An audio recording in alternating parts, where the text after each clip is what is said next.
the foolishness that's been going on. Based on what's happening in the news, a lot of foolishness is continuing. People trying to no lie, find votes and everything else that they're doing out there. I don't know where they're supposed to come from, but So we did start off with a little bit of madness. So who am I if I can't start off with a little bit of craziness? Yes. So 2020 didn't what? 20 didn't 21. It didn't 2020 didn't win. It didn't win.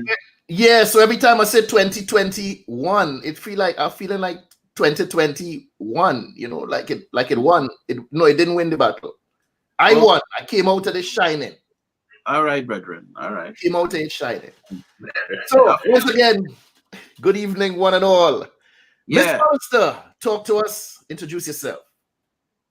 Hi, everybody. I'm Karin Forrester. I'm with Bantu Creations. Bantu Creations offers beautifully made, African-inspired, lightweight, handcrafted, one-of-a-kind earrings in amazing shapes, colors, and sizes. Again, let me say lightweight. Don't let the sizes fool you.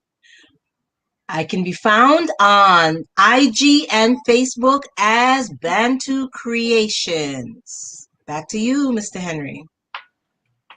Thank you so much. Once again, I'd like to reiterate the point.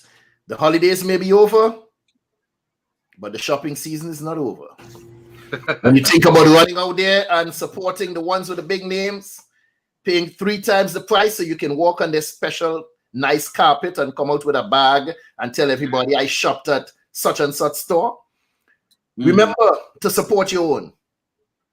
That's right. A lot of the times we in the situation that we are because we do not support one another. Look up Bantu Creations. There must be some kind of earring inside of there that you like for yourself, some other product, or something you want to purchase as a gift to someone. Visit Bantu Creations. Support the businesses. Good night, Sherian. Thank you for joining us. Mr. Mark Chase, you're looking bright and spunky this evening. Yeah, man. Vibes up there, man. Already. You ready? Let me mention about Bantu Creations. For some of us, tomorrow is Christmas. 3 Kings Day, Old Christmas, Tres Magos. So, if you haven't gotten the last gift on the 12th day of Christmas, see she, and you're taken care of. Mark Chase, Chase Audit Services, soon to be contract to the federal government. We take care of your government problems and work out whatever problems you may have. It can be contacted any number of ways. Reach out, see me on Facebook. I'll take care of you. Back to you, man. Yes, thank you, sir. Yes. Mr. Samuel Archer. Yeah, before you go to me, when you say a problem, right? If you have a problem, is there like a specific problem we're talking about?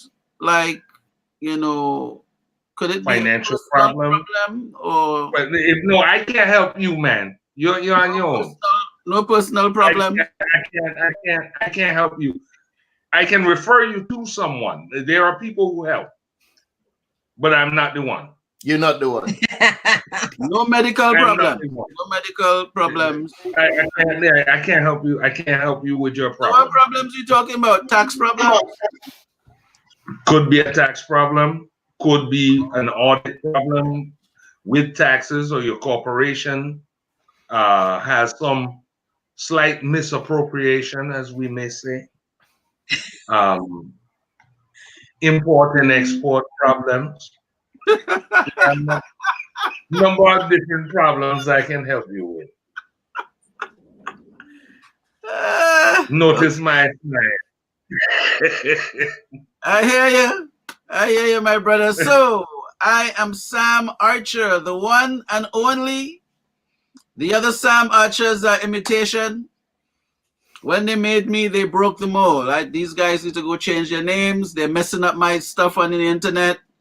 All you other Sam Archers, please change your name. Thank you.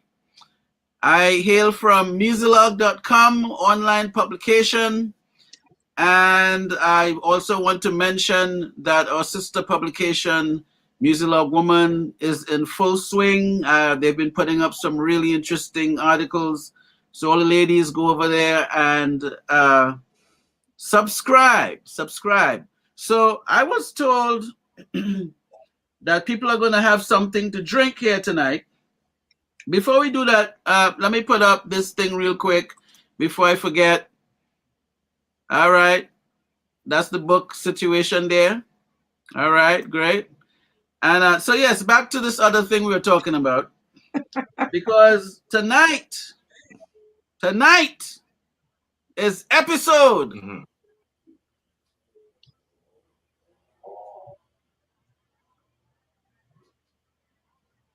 episode number 25. 25. We had the quarter century. People. All right. It seemed like just yesterday we started, and we've been going strong for 25 consecutive weeks. That's right. Cheers. As tonight we raise our glasses. Cheers. Yes. What is that in your glass there, sir? That look like fire water. Mind your business. I don't drink with the orange juice. I don't Cheers, deal with the everybody, poison. to another successful 25. Blessings on top of blessings. To another. All right. Yes. Yes. Back to you, brethren. Yes, sir. My name is Curtis Henry.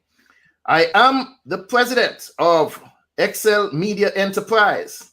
Yes, What? ladies and gentlemen, I formed my own media company, That's right. and you will be hearing a lot more of it in the very near future. Excel Media Enterprise is an umbrella company that houses all of my ventures. One of those ventures that I am seriously engaged in is Caribbean Chat. Caribbean Chat is an online magazine where we interview Caribbean people of excellence in the arts, entertainment, sports, politics, and economics. You can find us on YouTube at Caribbean Chat. That's chat with 2 T's. Caribbean Chat on YouTube. Also find us on IG. And we are also on Facebook. So like us on Facebook, follow us on Instagram, and make sure you subscribe to that YouTube channel, Caribbean Chat with 2 T's. This evening, ladies and gentlemen, I know that it's quite obvious that we do not have one of our esteemed panelists with us this evening, Miss Judith Barnes. She did promise to drop in and say hello if she feels up to it. However, she is a bit under the weather today, and she may not be joining us, but we are very hopeful and hope that she can bless us with her presence, if even it is to say hello and Happy New Year. Okay, Judith, so if you're listening, drink up that echinacea, that turmeric, that chew on piece of ginger. Don't try, but chew on it. Chew on the ginger. Park yourself up and drop by and say hello. When We you miss say, your presence. when you say chew on the ginger, like what we talking about, the root ginger? The or ginger root, Yes. man. Chew on it. Chew the root. you make it sound like it's something else. No. just- I know I where was your just mind trying going for the new year. I was just But trying to understand where we're going with this conversation. No, we're talking about things like that this evening. The ginger Our and topic- eggplant have not changed positions, Anyway, go ahead. Our topic of conversation this evening: things to get rid of. Yes, man. Let's get this party started. Oh. I'd like for you to ask yourself a question. How can I do more with less? Let me repeat that. Ask yourself the question. How can I do more with less? I'm talking about less stuff. You could create more time with more space when you eliminate clutter from your life.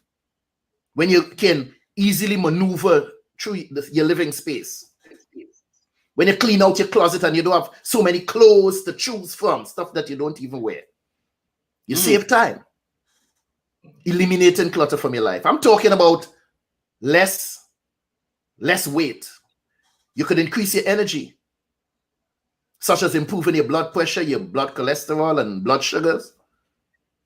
I'm talking about less stress in your life. You could sleep better. Reducing stress, it increases an individual's productivity. You know, when you're at work, you just seem to have a little more pep in your step. And it reduces the number of sick days individuals take. When you reduce a simple thing like stress in your life. You could control your weight. Even when you get sick, you could feel better a lot faster if you don't have a lot of pressure on your mind, stressing you out. Less muscle tension, where your body feel more relaxed when you're not stressing yourself. Or you be in a better mood. You get along better with friends and family. You know, you're less of a grouch when you get rid of things. And now I'm saying not just things, and I'm also talking about people. In your life. Yes. Cleaning out, not just the environment, but let me talk a little bit now about cleaning out yourself. I remember, Sam, you may remember this too, and Mark, they might have done this in Guyana. They might have done this in Jamaica. We're still doing it in the Caribbean. I remember whenever it was time to return to school after vacation, my grandmother used to give us a purge. Yes. A clean out. Oh, we had to take a laxative. There was something called Brooklax. It was disguised as a chocolate bar. Yes. To trick children into eating it. Yes. There was Epsom salts. You dilute the salt in water and you get the child to drink and it cleanses you out. Parents, then, they knew the importance of clearing out the colon of all that junk food that we consume during the months of July and August, when we spend a lot more time unsupervised as children, eating candy, drinking carbonated drinks, polluting our blood with excess amounts of sugar. Parents understood it was important to clean out your system. So my question is, if it was necessary then, why aren't we engaging in these same practices as adults? I'm directing this question to my carnivorous brethren and sistren who try to defend their poor eating habits with lame explanations that as Homo sapiens, we possess canines. No, Right, that's a sorry excuse, and that one cannot fly past me. So to any of you listeners, beating up on you too. And to any of you on the panel who want to defend that argument, talking about you are carnivore. First of all, hold on, let me make you a bet. Before you answer that, I want to make you a bet before you defend that. If you or Mr. Chase want to prove to me that you are carnivore, let me see, it's not a lot, but I am willing to empty my banking account. And I'll give you everything inside of there. 5 pennies. I don't need no little bit. I'm doing better than that. Let me see you, just like a regular carnivore do, go out and hunt your food. Use the tools, the God-given tools that you came here with. Your claws, the canines that you boast about. And let me see you run down something and catch it. Kill it. Brother, I back down. That's not a problem for me. That's not a problem? Not a problem for me at all. We go out and I will show you a deer. And let me see you run. Use your God-given instincts and run behind that deer. Catch it and bring it down. With your God-given tools. I don't have eat that deer right there. Skin, flesh, blood, into everything inside of that deer. And prove yourself. Every damn thing. You understand? Every damn thing. I miss nothing. You don't understand. I buy pure back down. I will kill that deer and look at you and hold my hand up. You want to eat? No, sir. No. Read that last comment that came in, Sam. If you don't know about senna leaves, you're too young for this chat. Then upon was the next That's thing what that I they give you was to clean gonna out. say, because you guys got the cute clean out, nice, whereas my grandmother said, come line up here. Here's the Sarasiti. Here's one thing of castor oil. Here's Not a hell. oh my God. That seriously and that castor oil thing, not as a child, never. You better give me the Brooklaks. Mark, I could relate with you. I could relate with you. My mother had no time to waste with Brooklaks and them the cute one. Nothing to mix a thing. The thing used to smell so stink. Oh God. It just stink. And she give you this thing to drink, and I don't even want to know what was inside that thing. But I know cut liver oil was in it. No, castor oil. I think castor oil or something was castor oil. I came in the house once. We were on summer vacation, and I came in the house once, and I was 14 years old. I'm bad.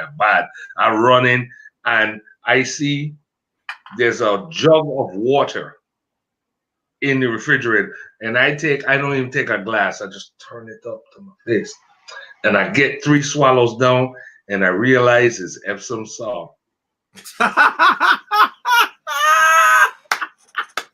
After the 3rd swallow went down, I said, and dashed away from my mouth. My grandfather said, "Oh boy, you just drink up my Epsom salt," and he started laughing. The whole house laughing. They set you up, They set you up. So, question: big people, grown people, adults. Yes, sir. Why aren't we doing the same thing as adults and taking care of our health and getting rid of that excess? Give me a fancy name for it. That's stored up inside. Baggage. I mean, fecal material. Oh gosh. Waste material. Some people go to the bathroom when they take a purge. And they parting out corn. And then they say, wait, I ain't eat corn since 1972. Why am I? It don't make a sense. They have to get rid of stuff inside of your system. But you ain't got to worry about me eating no kind of corn, no way, no carrot, none of that. But I take the corn. The corn come from some. The corn come from some cow that was eating the corn, or it come from a dove that was eating the corn, and you. I really do not understand it. Why are we not taking better care of our health as adults and doing the things we did as children for longevity? And some of us are trying. Stop eating like slaves. Stop eating this sort of slave food and thinking that it's some sort of delicacy, talking about, yeah, you, Mark, wild meat, and I go in and hunt a iguana, and I go in and eat where's one of them the little ugly rat, the manikou, and those things are not healthy. Don't talk about capybara because it tastes nice. It tastes nice, but what is it doing to you? What is it doing to you? Oh man, listen. I'm still here. We need to get rid of these practices, man. Stop eating all of this set of garbage. Let's unpack the one way you want us to go and just get a dare. No, hunt. K9. Yes. Let's unpack that. Mm-hmm.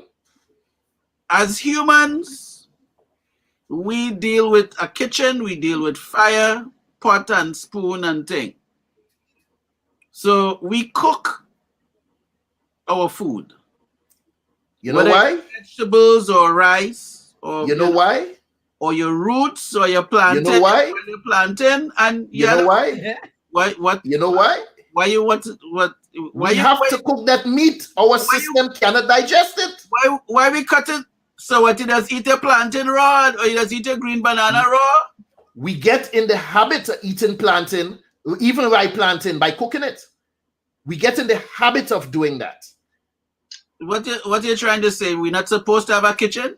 The majority of fruits, and I say majority because I'm leaving room, some wiggle room. Yeah, Can be eaten raw. A lot of the ground foods can be eaten raw. Carrots, beets, turnips, that stuff can be consumed raw. So you can eat fruits rice. Can be consumed raw. Whoever the supreme being is has told me personally to leave you all the carrots and corn on earth for you, Mr. Henry. For How did you get that message? Leave it alone. You said he told you personally. How did you get that message?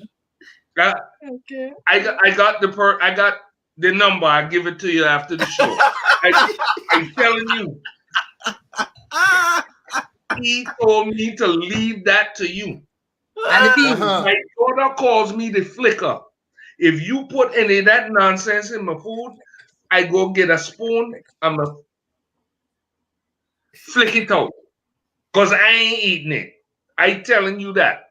Now, if you say the rest of the food is garbage, I'm happy for you. I gonna eat it. My blood pressure is low. My cholesterol's low. My stress is very low. As long as you leave me my damn meat and stand on me oxtail. When you keep coming in my oxtail and tell me, oh my God, that's gonna kill you, boy. And you try to feed me some carrot. I dead last week. So I had to call. I gonna give you the message.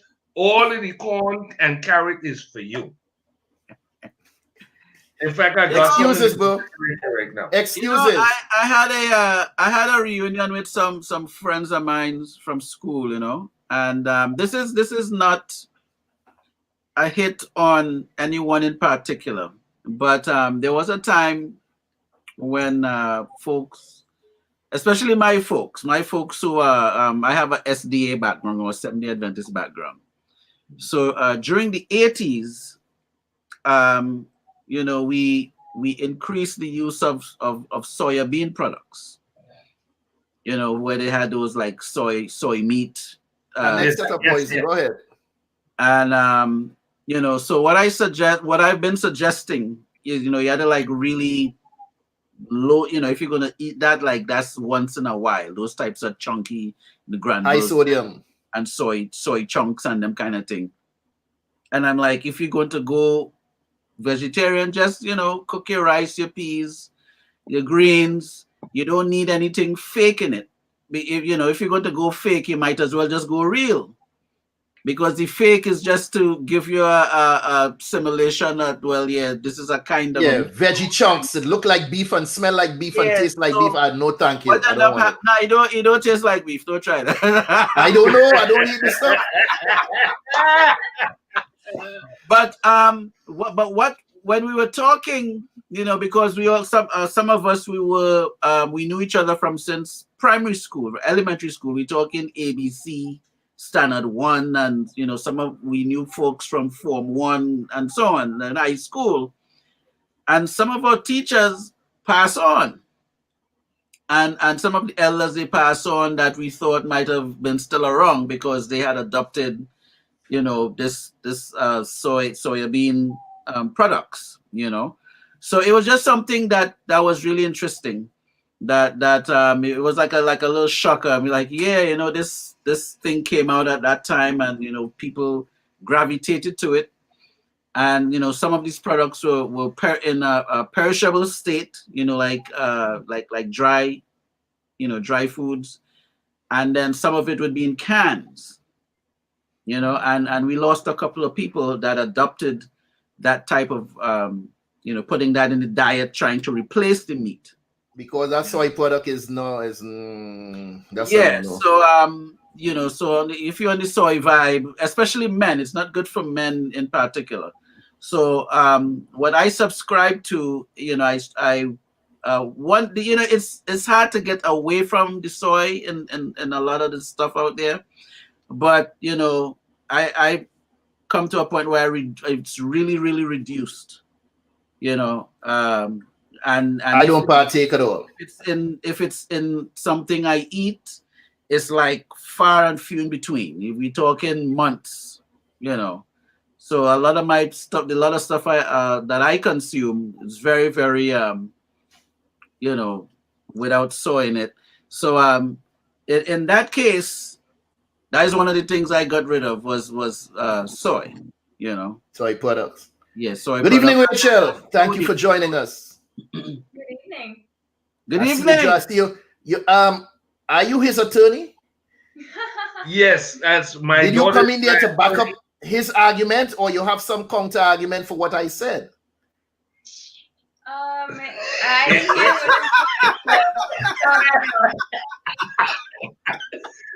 When a woman start out sucking, she teeth at you, boy, you're done.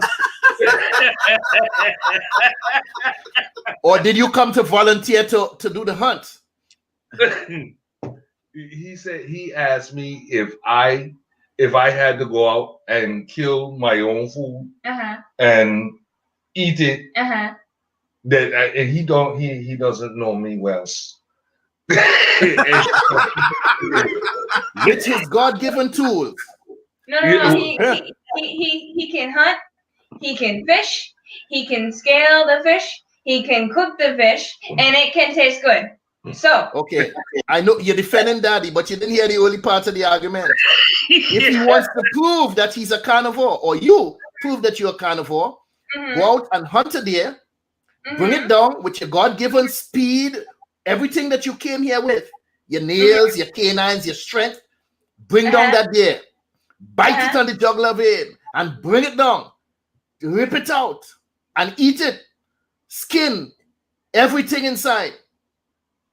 Just like the other carnivores do. Then you prove to me that you're a carnivore. He doesn't understand back down. he can't understand back down. We're gonna pick up a stick and bust something in the head and done. Yeah, pick up the stick. Anyway, somebody mentioned something earlier on a minute ago about excuses. Let me shift gears a little bit. Anybody want to talk about the need to get rid of excuses? I've used them quite a lot in life because there's always something that's keeping you back from doing something else. And sometimes we hold on to these excuses as crutches. And trust me, your excuse may be valid, but how long are you going to hold on to it? Well, this is the reason why I'm not doing that. Okay. When you come up on a wall in life, you have to make up your mind. You either going to climb over the wall, go around the wall, or go through the wall. But damn it, don't stand there and look at the wall. Don't stand there and look at it and keep talking about the wall keeping you back. So anybody want to expound on the need to get rid of excuses?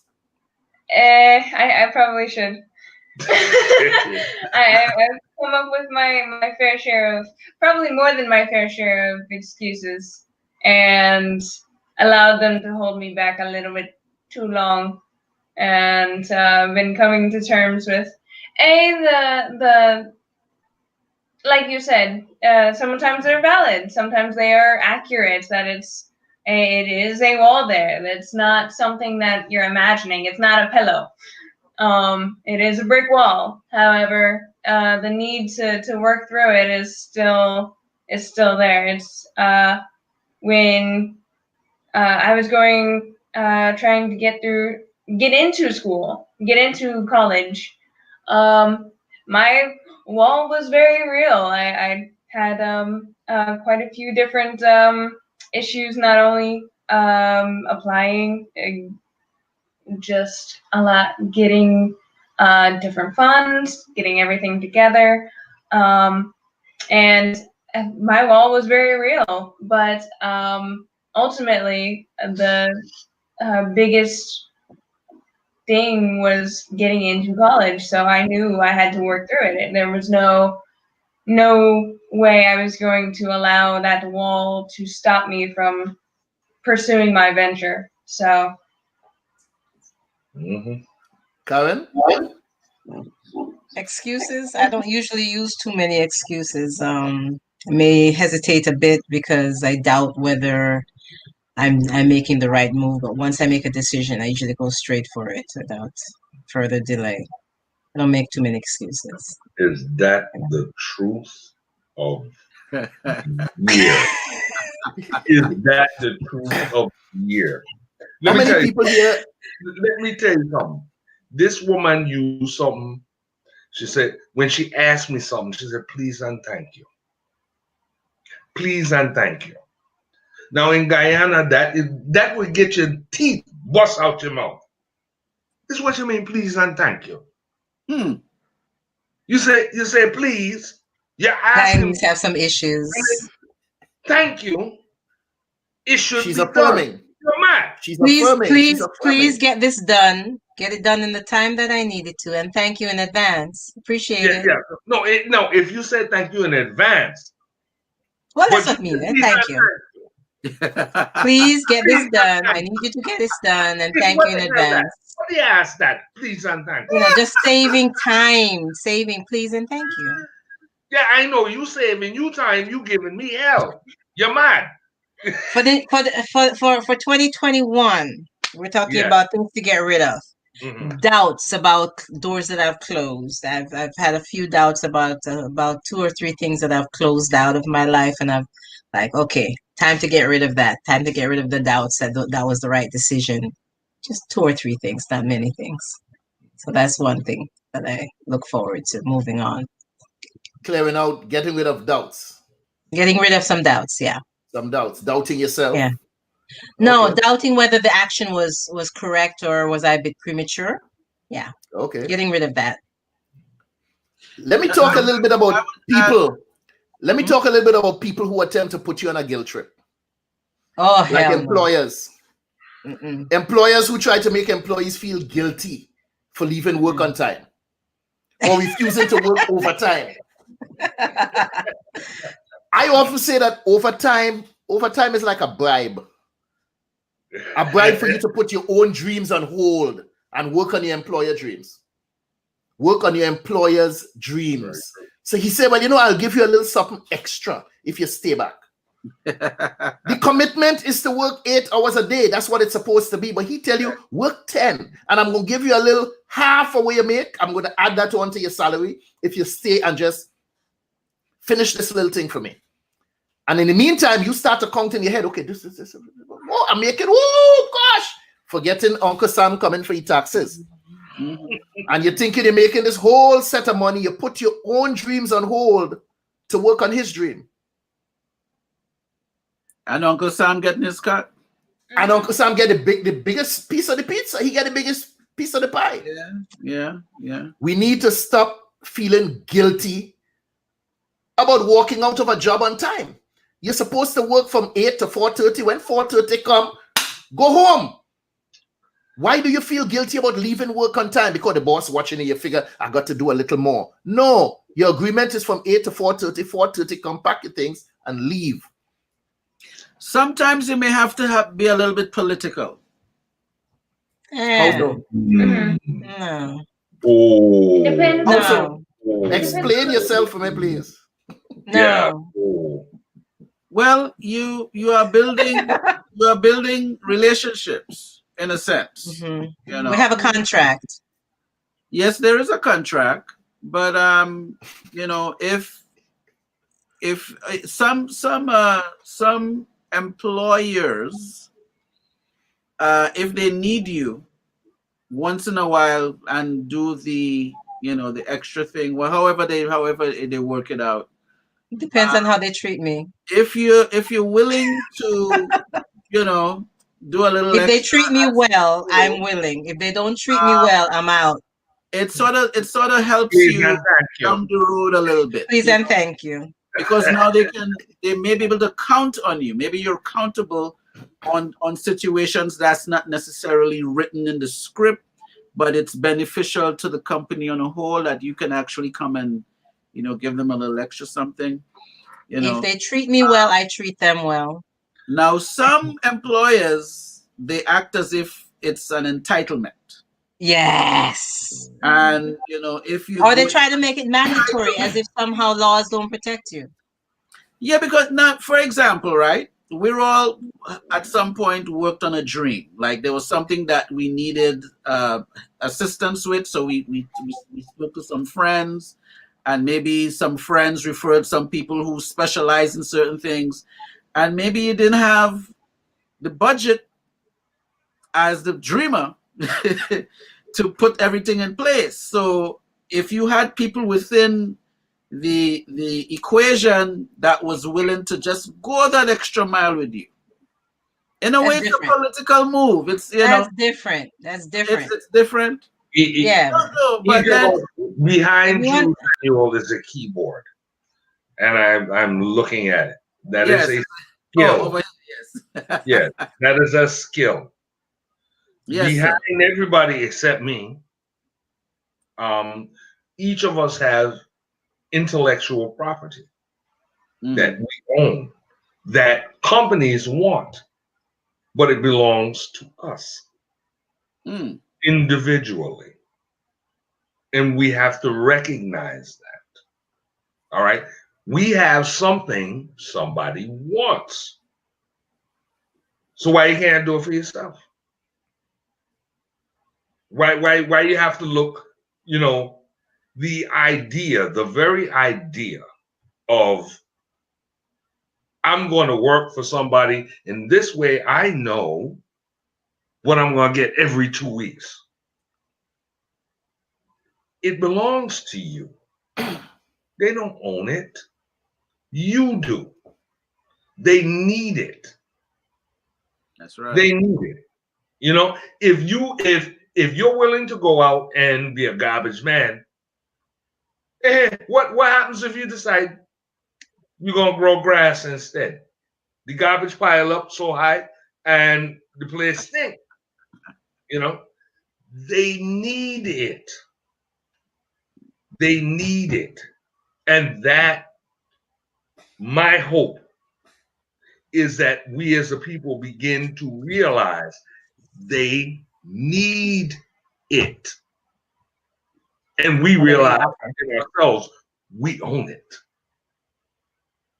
I want to touch on something that Curtis was talking about, this guilt thing. I want to apply it to another arena, which is guilt in letting people who are toxic in your life, maybe because you've invested so much time in the relationship, you feel guilty about sending them through that door, saying, bye-bye, you're blocked and blessed, bye-bye. I'm going to use that. Blocked and blessed. No, that's not. Let me give the credit to Patrice Washington's statement. I told her to protect that for her platform, but I love it. You're blocked and blessed. Take care. You're not good for me. Bye. No guilt. Leave that behind. Blocked and blessed. For those of you who don't know, Rachel, I don't know if you know, but I'd like to introduce a new word to you this evening. And I'd like everybody to say it with me. Ready, teacher? No. Oh God. I think that must have been my first word. That must have been my first word. No, say it, Sam. Oh, no. Absolutely not. Just in place for extra emphasis.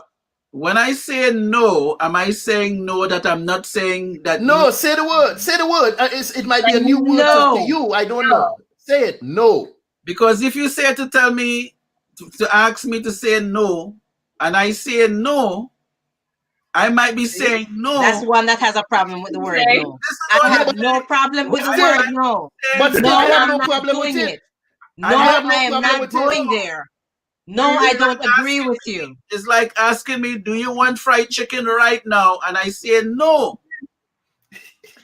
No, so listen to me. To say no, and I say no. Stop it. We're going through the lesson. We're going through the lesson. Stop it. It's just a lesson. Get used to the word. Be comfortable with saying no when you mean no. Say what you mean. Mean what you say. No, I'm not doing it. No, I don't agree with you. No, I won't be doing that for you. In life, we tend to over-explain ourselves. I have no problem with over-explaining. Remark. This is the thing. Over-explaining is the key here. That's one of the things. To clarify the context of the no. All right, hold on. Yeah. Over explaining is something we need to get rid of. A lot of times we tend to over explain a situation when the answer is no. No. Personally, I no longer feel guilty in explaining myself to anyone anymore. No means no. You see, no? I've never felt guilty. Let me tell you something. You see the word no? Hold on. Hey, that word no. That word no is a sentence by itself. Absolutely. It doesn't need any explanation with it. We need to stop over explaining ourselves to people. They come and they try to put you in. Well, you know, if you could do this for me and do that, and you're standing there and you're trying to make way in your make time in your schedule. Put yourself out of your element. Put aside things that you have to do because somebody no. Done. Look, no, Sam is I understand where Sam is coming from. He's a fence man. I might need this later. So let me just walk this fence for a minute. You see? I've come to an age when I have to pee, I have to pee.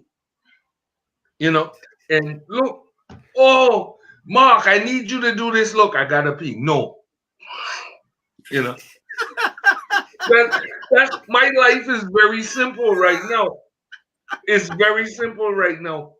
You know, if you see my picture go out of here, I had to pee. I couldn't wait. No.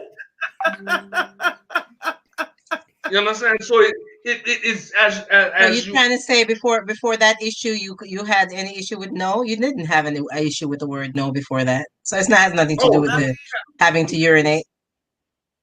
Let me clarify. I do not. Yeah. Sam, I do not walk the fence. But I just needed a context. You know, it's like somebody asking for directions, you know, and this person say, well, you go here and you make a left. And then the fella answer, I make a left.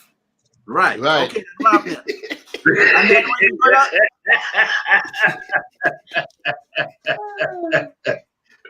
then listen to me. That's what I'm saying. So, you know, I just wanted to understand the context of what we talking. That's all. They don't have to walk the fence. Wait. Hold on. I need to talk to my attorney. Let me put my hand over there. Mute it. I don't recall. Stop it. Listen, let's what direction are you going in now? I want to talk about something. I saw this film called Plastic Ocean. Curtis, you remember it? Yes. Since I saw that, not that I've always been aware of things happening in the environment, but it's a completely different thing when you see an entire documentary focused on it and you're like, wow.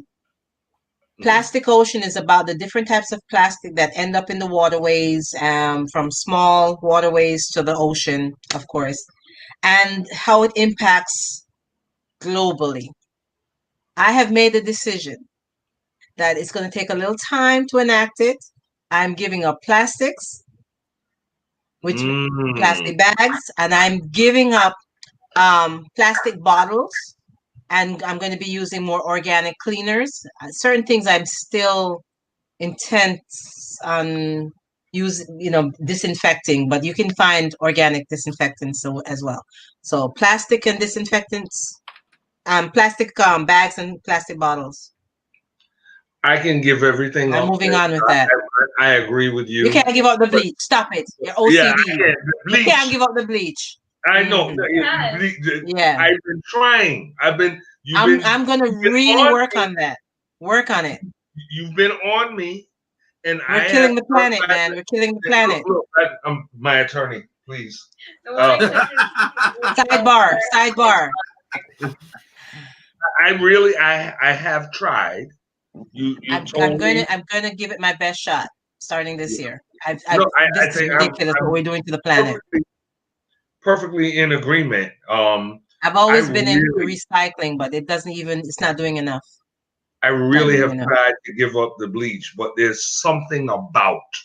It's the OCD that's gone. You're not even moderate. The OCD. You're like over the edge, looking like, hey, that looks good right down there. I'm mild. I'm mild. Yeah. I'm gonna be using other. Let me just try to understand the bleach conversation now. So we want to help nature.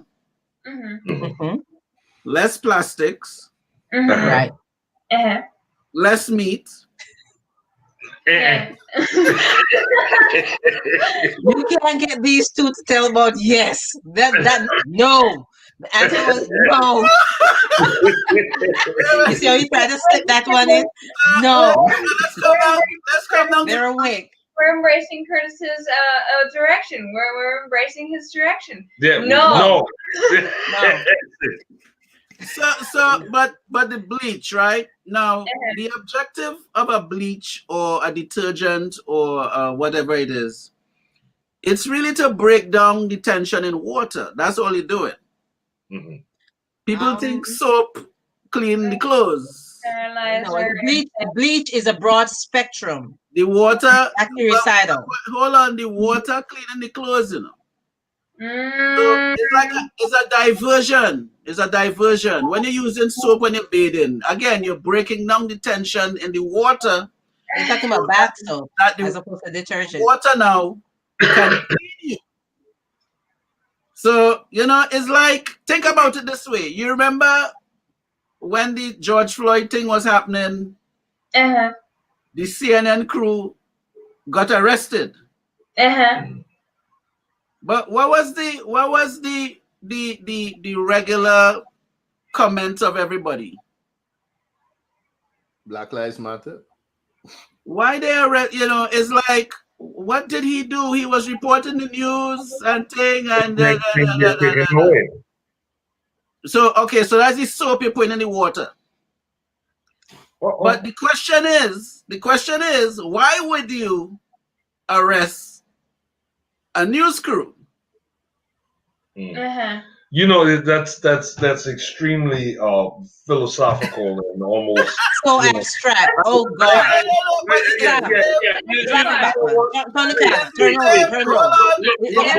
I'll Curtis rubbing yeah. I said, "What going on? Wait, what you got to George Floyd?" It's the same idea. It's the same idea. If simple. If you like to go natural, then go the natural soaps. Go natural with the aloe and the different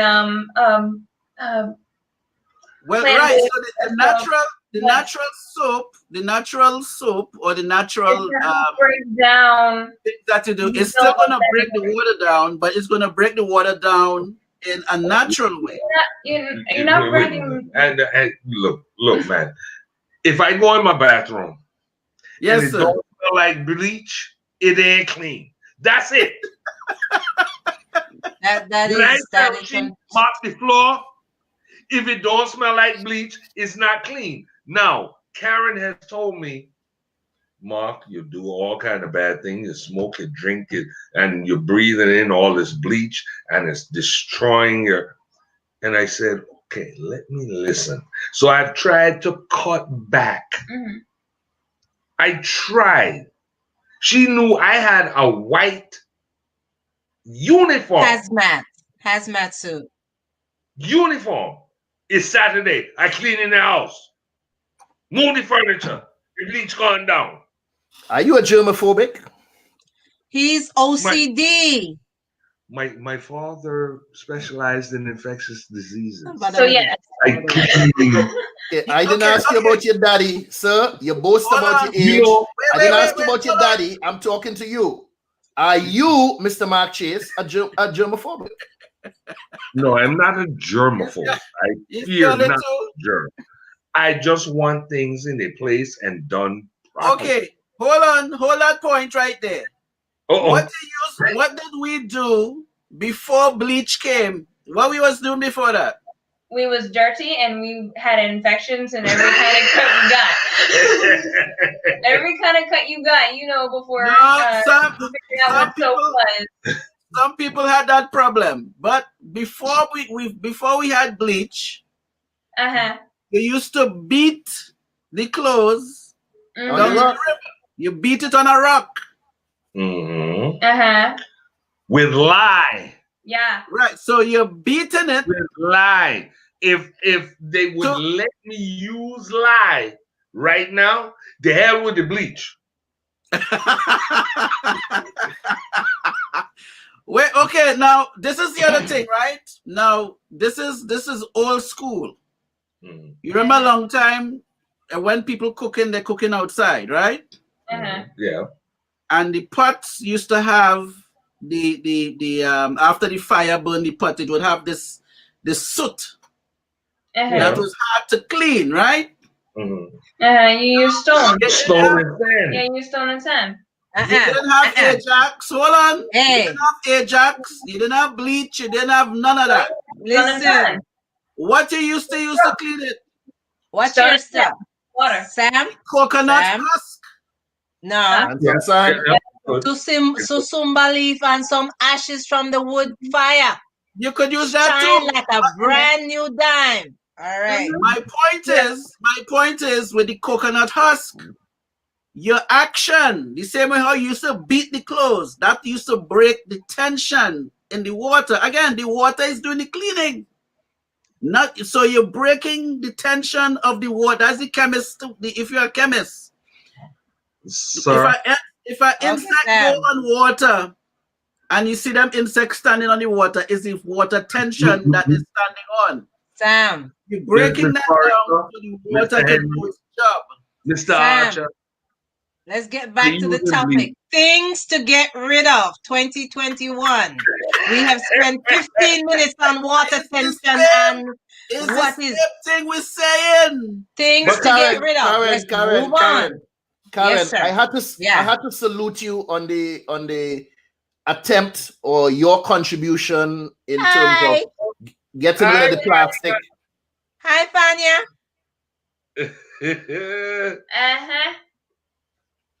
See, somebody agrees with me. Bleach is the truth. But wait, I was talking and you just decided to talk to somebody in the audience. Hold on. I'm so sorry. I'm so glad to see her. All right, good. Let me make my point. Karin, as I was saying, make a point. You know, a lot of people may look at your contribution and say, all right, so you stop thinking plastic bags, how that will help the whole ocean. No, it starts with one person. The very same way you started now, another person in New Zealand, somebody in Australia, somebody somewhere else, making the same commitment. Right. So I salute you in not trying to be like everyone else, which is something, again, that we need to get rid of. People who live their life trying to be like other people. Trying to assimilate. How can you expect to influence the world by trying to be just like it? Right. Right. Correct. Taking that courage to get out there and stand alone despite what anyone else want to think, what anyone else want to say, standing on your own and saying, this is me, this is my decision, and I'm standing with it.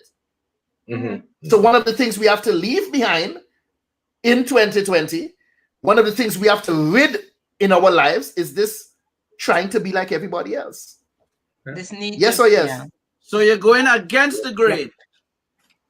That's right.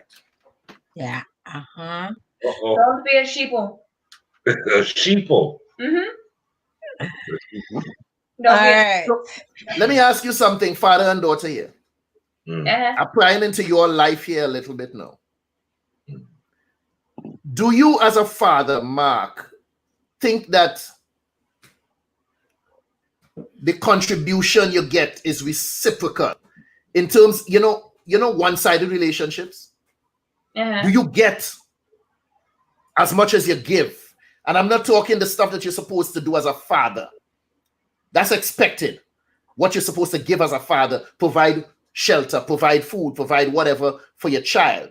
But I'm talking about what they give back in return, and it not being a one-sided relationship. I with my children, I don't want to expect. I give so they can get out on their own. My job, my whole job, is the next level and will always be the next level. Not to give back to me. I'm the old guy, man. Look at my head. You know, I did whatever I was going to do, I did. Good, bad, or indifferent. It doesn't need to be reciprocated. Period. Drop the mic. Full stop. His version of reciprocation for that is to pass it on. Yeah.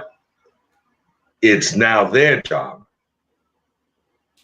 to that next level, which I may never see. Simple as that. That's an easy question, partner. But I understand your question, Curtis, in terms of one-sided relationships. If the relationship is one-sided,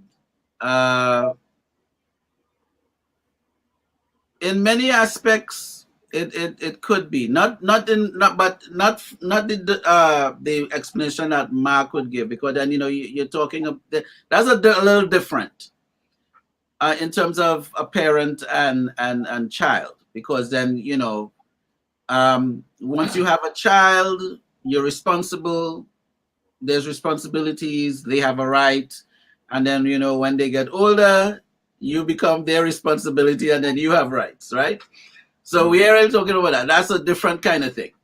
But there's some relationships that are one-sided, and you want to get that out of your life. You want it where it's sort of there's some sort of equal play. Let's say two people are in business, and one person is giving 150% and one person is giving 40%. It's definitely not an equal relationship. One person is actually giving more than the other person is giving. And relationships are never equal. And a lot of times you see that between men and women. Sometimes relationships are never equal. Sometimes you'll give 70, the other person 30. Some days the other person will give 70 and you are able to give 30. It's never equal. That is unrealistic to even think of equality in that manner. Well, no. We're not saying like in the same moment, but if both people are giving 50% within a situation, and it doesn't have to be a relationship thing. It could be business. It's still a relationship.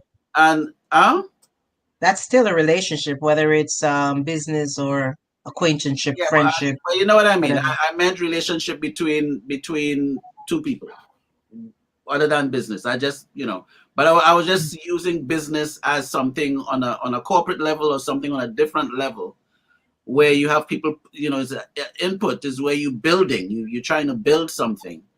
Mm-hmm. And, if all people are invested mm-hmm. on the same level, then it's reciprocal. If you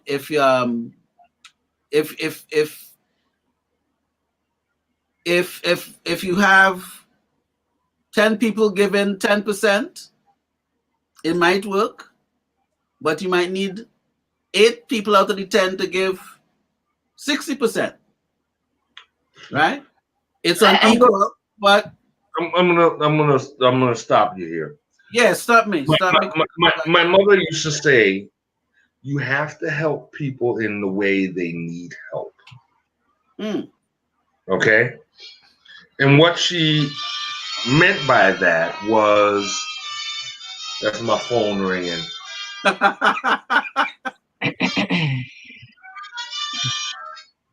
You like ragtime, huh? I see.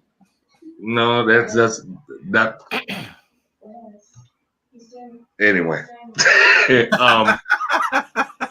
you have to help people in the way they need help. So you can't put a value on it.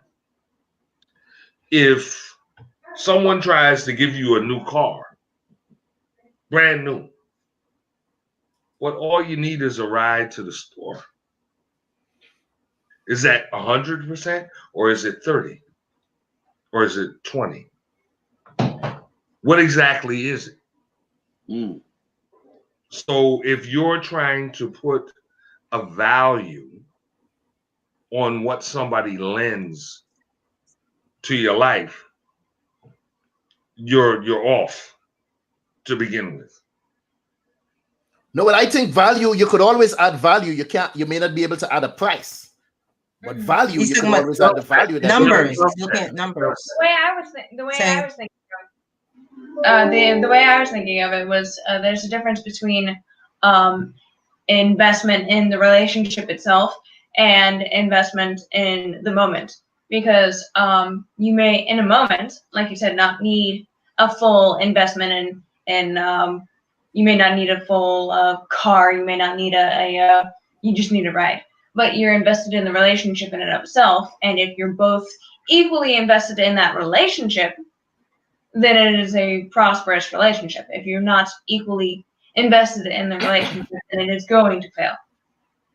Even if you're both giving only 10%, it is a successful relationship because you're not expecting anything further than that.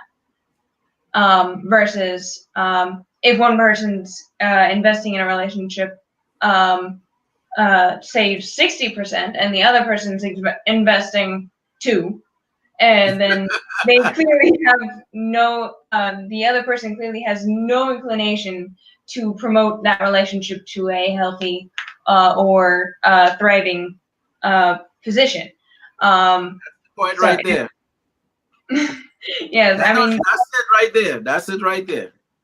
My argument with the parent-child thing, Mark, what I'm saying, as a parent, it's your responsibility to take care of that child. You're doing what you're supposed to do. You're providing the home, food, clothing, and shelter, those basic necessities. And all you ask of that child is to do what you're supposed to do. Go to school, get your education, right? That's all I ask of you in this situation. And sometimes... Let's go back to my my 3/3. Your first job in life, obey your parents. And you do that. Your second job in life, raise your children. Your third job in life belongs to you. Now, I'm in the third. Can't speak for you, brother. Because I see them picnic running around. You ain't close to the third. I just have to be here. I done. Okay? It's not me taking care of she, it's she taking care of me. Let's make that clear. So we all have a job to do. It's the job that's needed at the time. You know. Okay, all of us as individuals have stepped out, especially with the new year. And Sam, you're an entrepreneur. Mark, you're doing your thing. Karin, Bantu, I'm doing my stuff on social media. We're getting out there and we're doing things. A lot of people step into stuff expecting to fail. Sometimes they're afraid to try new things because they're afraid to fail. That's the kind of mindset that we have to leave behind. Sometimes you just have to step out on faith and do the thing. If you fail, you fail. You learn some ways not to do it. You get up and you try it again, or you try something else.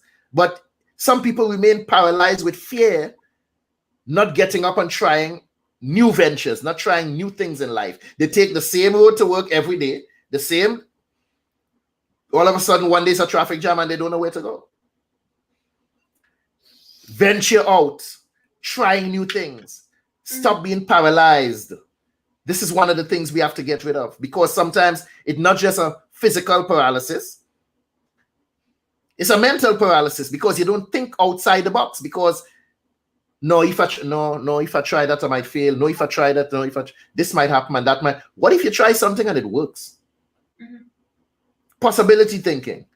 A lot of us need to stop that negativity, stop the negative thinking, go out on faith, try new things, and stop thinking about failure. I believe it was Thomas Edison who said, I did not fail to make a light bulb 99 times. I learned how not to make a light bulb 99 times. It is the one that was successful that got him somewhere, but ultimately, he could not have gotten there without failing those 99 times. Exactly. He learned what to fix, what to change, what to make of it, and continued on in his venture. All right, let me talk about association. I know most. I like this. Let's talk about association. I know, Sam, you hardly leave home even before COVID. You're in your zone, you stay within the studio. Karin, you not really mix up with a lot of friend and company. I don't like many people. I don't like people a lot, you know. When I'm outside, I'm outside. When I come inside my house, I inside my house. Very few people come by my door. You understand? Very few people come by my house, you know. But how about association? I don't believe you could see positive changes in your life if you surround yourself with negative people. Please. We have to leave some of these dream stealers behind.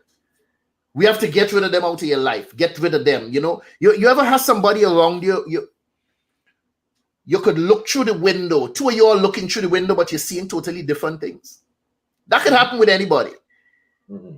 Or you inside of your house looking out at the beach, at the sunset and the clouds and the nice golden tone, and you tell them, look at that. Look at this. And they look out there and say, but you know the glass dirty, it needs to clean. Yeah, it needs to clean. A hurricane coming. Yeah, they just what these people, we need to stop associating with them. Sometimes you can't stop if they're family members. You just have to create a distance so as not to, you know, create such disharmony in the family. Just create a distance between you and that person if they're family member. Love them from far. Get rid of them. Yeah, love them from a distance. Say that again, Sam. No, Rachel was saying something. I didn't want to cut. I said you have to let the comments wash off. You can't let them soak in. You have to take what they say with a grain of salt and just keep cruising. So because don't take it at all. You know, it's like you know, even if their comment is accurate, it does not apply to the situation. So therefore, you gotta just let it. You gotta let it wash off of you, so you can keep moving. Mm-hmm. Limiting your association, then, is what you're saying. Even if you can't limit the association, even whatever they say, you have to. Whatever they say about you, whatever they say about what you're doing, whatever they say about what you're interested in, or even like you said about a nice picture or a nice evening, you have to say, okay, well, whatever this person says, I'm going to either A, ignore because it is something I already know is toxic or just full of their personal feelings about themselves or the world, or B, if you are fortunate enough to be able to distance yourself to them, feel free. But if you're not able to, you have to say, this is their position. Let it not be mine. I have a little different take. But I, you know, this is when Karin said, you know, create a distance. I was just going to funnily say that the distance is really getting them out of your life. But in terms of people who have different viewpoints, I like to keep them close sometimes, if it's not going to be toxic. If their proximity, we are talking toxic. Is not going to be toxic. But just but which is true. But I'm just saying, it's just good to know what they are seeing, especially if you have an idea and you're trying to build something. Then they give you perspective, like a sample group of some people that you may have to deal with as you present your idea. or whether or you present your product or your service. I like your word, perspective, Rachel.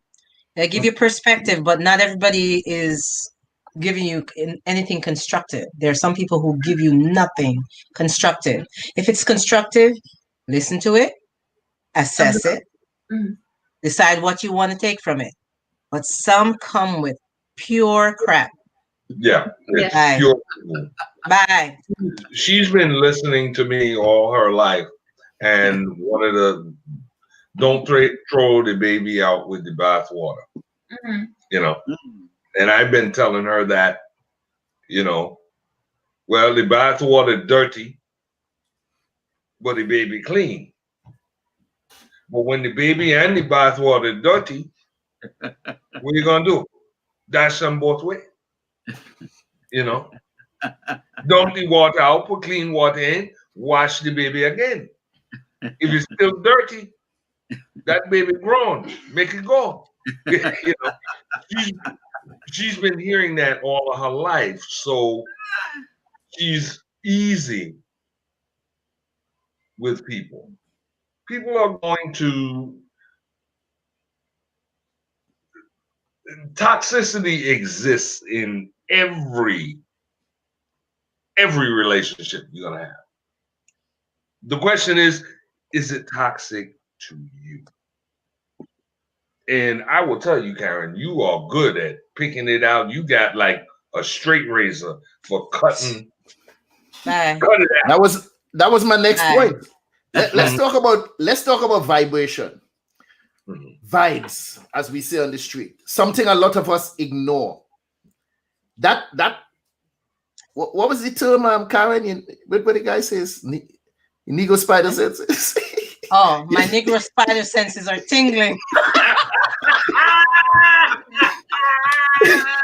You know, you ever meet somebody? The movie with Cat Williams. You ever meet somebody and off the bat something tell you? If you ignore it, you're shagged.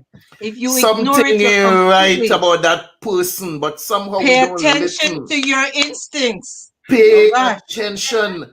Let me tell you something. I want to ask something. If any of you could immediately tell if something or somebody is draining your energy. Oh, yeah. Oh. Or whether they're fueling and empowering you. Because these people, these same people we talk about, they come around and we doubt our own instincts. And it's only a matter of time. Only a matter of time. For they show you. They show you who they are. You're like, bye. If somebody shows you who they are, believe it. Believe them. If somebody shows I've experienced where, you know, you're in the presence of certain people and it just sucks. Yeah, and air out of the room. It sucks you out. That sounds like a cliche. It is real. I have met a couple of individuals, and you enter the room and you're like, maybe somebody wants to introduce and you're like, no, thank you, I'm good. Can we go now? You're not ready yet? I'll be outside. Tell me when you're ready. You want me to stay with you? Okay. I can't breathe. I've got to go. Seriously. I'm serious. I'm very serious. We need to listen to that inner voice. Some people say it's the voice of God. Some people say it's your ancestors talking to you. Some people say it's the Holy Spirit. Some people say it's an angel guiding you. Could be a group chat of all parties. Some people say it's angels watching over you, your grandmother following you. Whatever it is. All parties are like, listen. I must have a group chat going, man. That's it. They're trying to guide you in the right direction because that first is not good for you. Come on now. As the little things pop up on it, these are your ancestors from Ghana. It's like, by the way, brother, you are not doing this correctly. You know, and I got everybody talking to me. But that's cool. I am going to. I'll always give you the credit for that one, Karen. It's a group chat. Group chat. Group chat. That's it. But sometimes it's whether or not we listen, and this is the point I'm trying to drive home. I listen. I We listen. need to start listening to that inner voice. I listen. Oh, yeah. Listening and following whatever that. Remember last week we spoke about the voices. The voices that I hear. I ain't about all yet. But those are artistic voices. Yeah, but sometimes they are voices nonetheless, and we need to listen to them and stop going against your gut, that gut feeling, that gut instinct that you get in a lot of cases. We need to start listening to those voices and paying attention, because we can, my goodness, walk off a ledge if you're not paying attention. Walk into a wall. When you mention, stick your hand in the lion mouth. Yeah, when you mention the gut instinct, that's really the spiritual side of you. Absolutely. That's operating right there. Absolutely. You know, and a lot of times when you go against that, you slam your head to the wall. So that was a nice subject. Yeah. Can we turn the corner a little bit on things to get rid of? I'd like to get this. Been COVID-19 situation for about 10 months now. I've gained in COVID-19. I've gained about 20 pounds. So I would like to get rid of the weight that's weighing me down. Literally, I'd like to get rid of that. I'd like to get rid of the. You can't speak to me right now, Miss Slim. I'd like to get rid of this 20 pounds that's weighing on me. I was saying I'd like to get rid of the processed foods that. I'm there for you. You can talk to me about getting rid of the processed foods, because I'm all about that. Talking about bully beef and the rest of it. Hey, let me hear about a candy fixation, you know. So if you want to talk your business out here, let's pull it all out. Oh, you got called. Yes. I'm going to be her attorney. I'd like to get rid of. That's exactly what I'm saying. I'll be your attorney right Okay. All right. Sidebar. She pull your code, Rachel? Yeah. Get rid of that candy. Not because we're nice and slim and we don't have diabetes. You might start that generation going with the diabetes. Stop it. Get rid of that. Yeah, that's what I'm saying. That's what I'd like to get rid of. That's what I'd like to improve on. It's like I'd like to actually have knees still when I'm his age, and actually have like hips that work and joints that function, and actually be able to like eat my own food and digest it myself, and not be worried about my kidneys failing, and not be worried about my sight going even more than it already has. And it's like, let me tell you a secret. Switch to a plant-based diet. You hear him? I don't know about that, but hey. No, but you know what? Cut back. Cut back a bit on, let's say, if you eat meat 7 days, why don't I say, okay, let me try 5. Maybe I can cut down to 4. Sometimes it's very, very difficult because it's all very entrenched in the culture of the family and the culture at large. So it's a very difficult thing to do, but it can be done, and you don't have to go straight in one direction. I am trying to give up certain things nutritionally as well, because I'm salt sensitive, and I have to cut back on that. And it's difficult to do when I'm preparing food for other people I want to be palatable, but I know that I need to do something separate for myself. You understand? So it's just knowing what you want your health status to be like. If it was his health, you would do it in a snap. So you just have to put that same level of importance on yourself. That's it. Yeah, you have to know where your actual problem issues are, and say, okay, how do I fix that? It's like, for me, one of the things, like you said, a lot of people recommend switching to a plant-based diet. However, my issues stem from some of the plant-based areas, where it's like the sweets, orange juices in general, going towards carrots or anything. You don't that have to. You don't have to. Yeah, and so that, I'm not of the belief system that I think everything in moderation works to a certain extent. I think that you don't have to go just for carrot. You can still have your oranges, but instead of 10, 12 ounces, how about 6? How about 4? You know what I mean? 4 twice a day? No nutritionist is going to tell you, oh, get rid of this completely. Especially if you keep it natural. That is not. That's just Hey, not. I'm not hearing the negative argument there. Cutting back slowly can work. If you're starting to resent it, then you know you've gone too far. No. Yeah. I just laugh when I see her. It's 10 o'clock in the morning, and she got a all natural dark chocolate bar and a 16-ounce glass of orange juice. And it's breakfast time.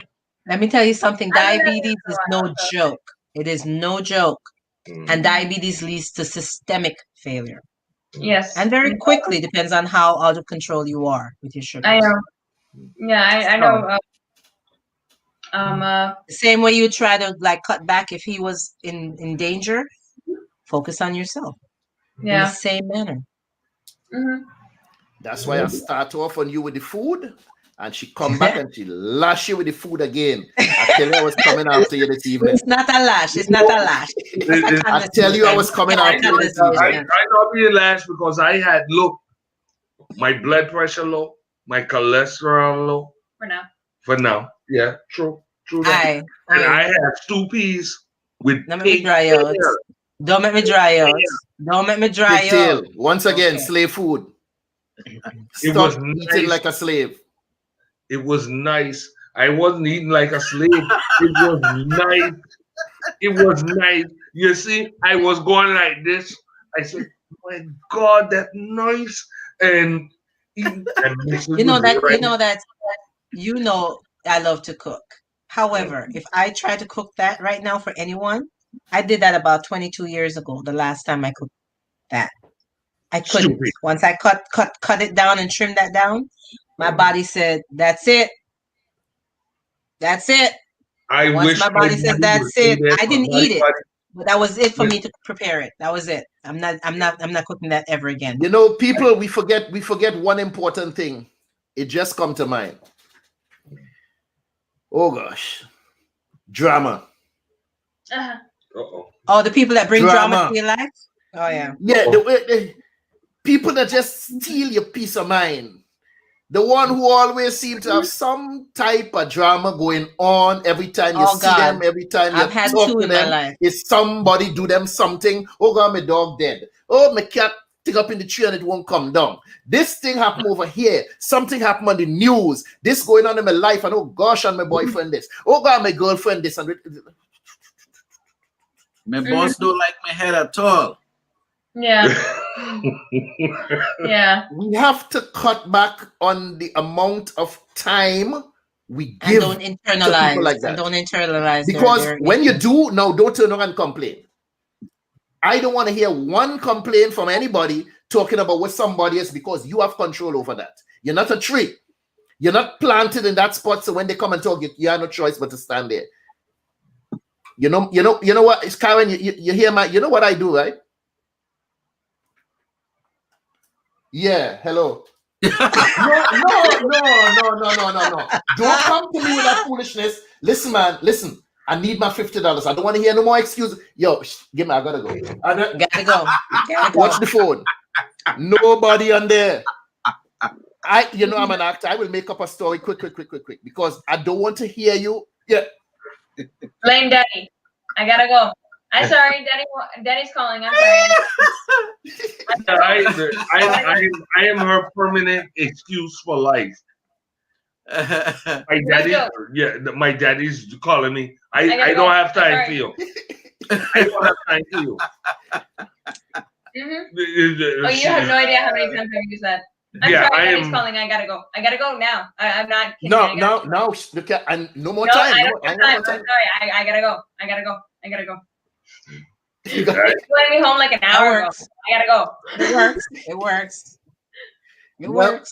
we need to eliminate these people from our lives. That's something we need to get rid of. People with drama, people who always have some kind of drama going on in their life. And I've given an entire speech on that in my Toastmasters, an entire speech on things that have no meaning to me. Well, you know, that's a 7-minute speech on that. When you get to this point, you get to a certain point in life. It's not drama, it's just life. You know, it's just life. My cousin I was very close to pass off a lung cancer. Then the next one, and the next one, and the next one. And to some people it would seem drama, but it's just that's different. That's different. You're talking about real tragedies. We're talking about situations where I've had at least 2 people, I can think of a third now that I'm thinking about it, that the moment that person enters my space, the stories are nonstop. And if it was something significant, I will never be dismissive. I'm not that type of person. But if we're talking about dumb stuff, superficial stuff, you've got to go. You've just got to go. Yeah. I mean, it's a barrage. I'm not talking about serious, life-changing stuff. You need to vent or you need whatever. You just need some companionship. That's different. We're talking about night and day. We're talking about people who are just so full of themselves and they start to soliloquize is the term I use a lot with them. Can you please stop? I don't What are you talking about, me? Watch yourself. Well, I'll let you know in a heartbeat. Would you stop? I was going to mention someone we know or don't tap me. You're supposed to be my attorney. Don't tap me. Someone we knew and get off me. Anyway, someone we knew and would come over to just chat and constantly have drama in their lives. Bring it. Day after day. They travel with a cloud over their heads to your home. And then what's even worse is when you try to offer an avenue away from the drama because you see that they're unintentionally creating it for themselves, they don't take it. Or they're magnetically drawn to drama. That's the person that will see the fire and run to it. No. I'm going down the opposite direction. They want to have a pity party. Pity party. No, I'm not with that. Yeah, and run to it because they want to cry over it, not because they want to. Or they want to tell stories later on. You know, I saw somebody get shot. Where were you? I ran over there to this. You ran toward the shooting? Okay. What are you, a nurse? Right. If you're a nurse? If you had gotten injured, what story would you have told me then? I'm not with all of that. Oh yeah. No, but I'm talking about superficial people. I mean, it's just ridiculous. Drama shows up in many different ways. And this reminds me of some years back when I was doing property management. And this girl was standing under, my goodness, I forget how you call the thing, the little overhang in front of the house. Canopy? In front of the building. A canopy? Yeah? No, canopy, not a canopy. Nevertheless, like an awning, but building to the house. But nevertheless, she's standing under that. Okay. And I looked up and it was actually sagging, which means it could fall at any minute. Now, this thing is about 1 inch of concrete. Wire and thing, concrete encased in wire encased in concrete. So I told her, I said, yo, you need to move from there. She looked up and she said, let it fall. I'm gonna sue. Sue from the grave. I got you. Hold on. How much you intend to sue for? She said, no, they're gonna pay me. I said, how much? Call a number. She said, oh, they're gonna have to come up with 10,000 or more. I said, okay. 10,000. I said, come on, that's nothing. How about 50,000? And you lose an arm. She said, what? I said, no. 100,000, you use an arm and a leg. 150,000, you lose both legs and one arm. You know what? Let's go for $1 million. and you're you sitting in look a back. wheelchair for the rest of your life. Zzz, zzz, zzz. How about that? A full $1 million and you can't do anything for the rest of your life. How about that? But you studying about let that thing fall on my head and I'm going to sue them. And to sue. You cannot design what kind of wreck is going to happen to you. Mhm. You cannot design a one-legged wreck. Mhm. You cannot design how that piece of concrete is going to impact you when it fall and hit you on your head or on any other part of your body. You cannot design that. Mhm. But yet still, you prefer to stand there so you could create some drama. Yeah, I'm going to sue and I'm going to get money. You know what? You could keep your money. I prefer to keep all my extremities. Of course. keep my presence of mind. That's right. I'm good. I'm good. Keep your money. But there are people like that, and that's part of the culture in this country. That suing culture, you know, anything, I'll sue you. I'll sue you. And there are people who look to make a living off of this stuff. I don't want you near me because you might create an accident for you to get money and it end up impacting me. Mhm. No, keep that drama to yourself. Keep that drama. Stop attracting that negativity. I don't want you next to me. Is there anything that either one of you forgot to mention, wanted to mention towards this particular thing? Things to get rid of. Let me hear your closing arguments on this, Karin. Things to get rid of in your life. I think I've covered most of the things that I'm talking about. One thing I'd like to do is get rid of, as you said, not really excuses, but hesitation in completing certain things that I have in mind. You know, like finishing certain projects that were started that shall remain nameless. Or you get started with me. Boy, I'm not in the mood. Yeah. Mr. Marches. There's a very old saying, you can pick your nose, you can pick your friends, you can't pick your family.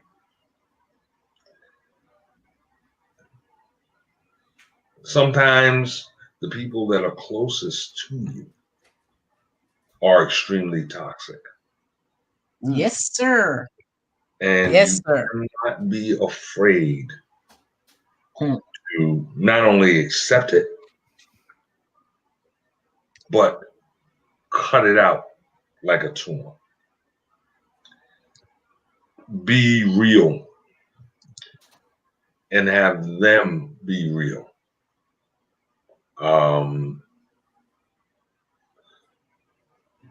2021, this year, don't be afraid. Don't be afraid. And realize also that in as much there are people that are toxic to us, we are also toxic to others for whatever reason. We may not recognize it. Be as sensitive to it and accept it. Accept it. You know, this is my closing argument. Rachel? Attorney? My closing point would be that not all toxic relationships are toxic because the person intends to be toxic. If their lifestyle, their habits, their opinions put you in a position that is untenable for you, that is just as toxic as them actively going to hurt you. Because you keep putting yourself in the position to be hurt, it will. If you have a friend or a significant other that manages a lifestyle that frankly just doesn't suit you, they need to go, because ultimately it's not productive for either one of you. I put my hand over the mic. just well said. Thank you. Mr. Archer.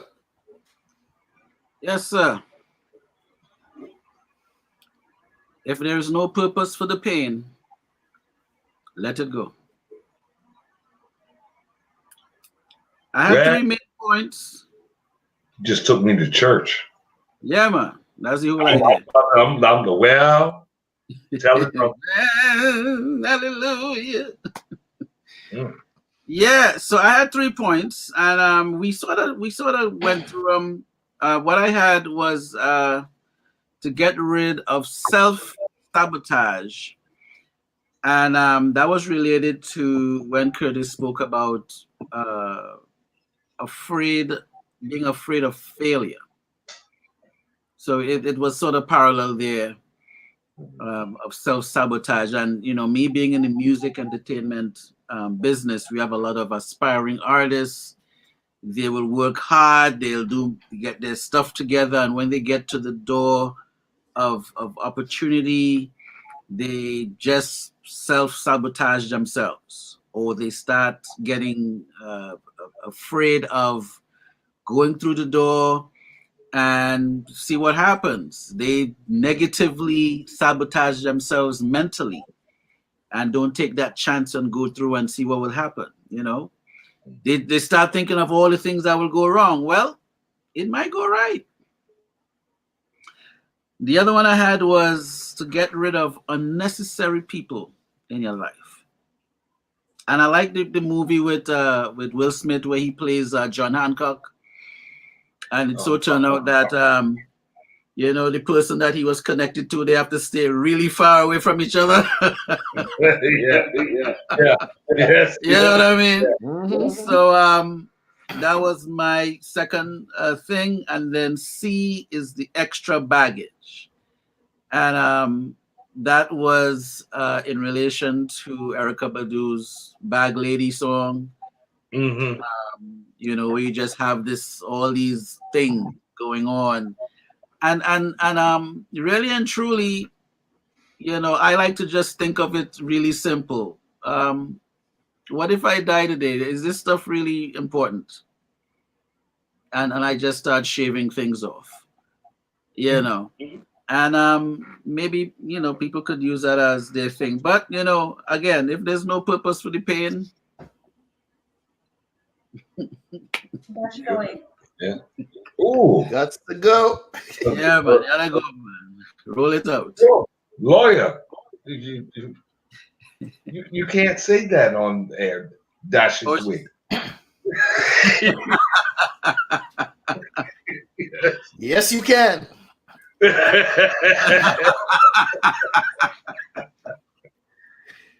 You done this up? Yeah. I point to you, man. Okay. When I'm trying to explain to you the car going in the middle of the street and the car style, she's supposed to be able to translate for me. That was very poor translation. Dash it with. That's it. Where she's on the forum where it's accepted and understood. Okay, I'd like to leave you with a little reminder. I was thinking to rid yourself, but like she said, dash it with. Rid yourself of an overinflated ego. I really wish Dr. Judith was here for this one because I really talking to you women. Rachel, you too, you're of age. You need to hold up that mirror with that statement and stop it. For you women especially, remember, it only takes a second to say I apologize. It only takes a second to say, can we talk? It only takes 1 second to say, I believe in you. Mm-hmm.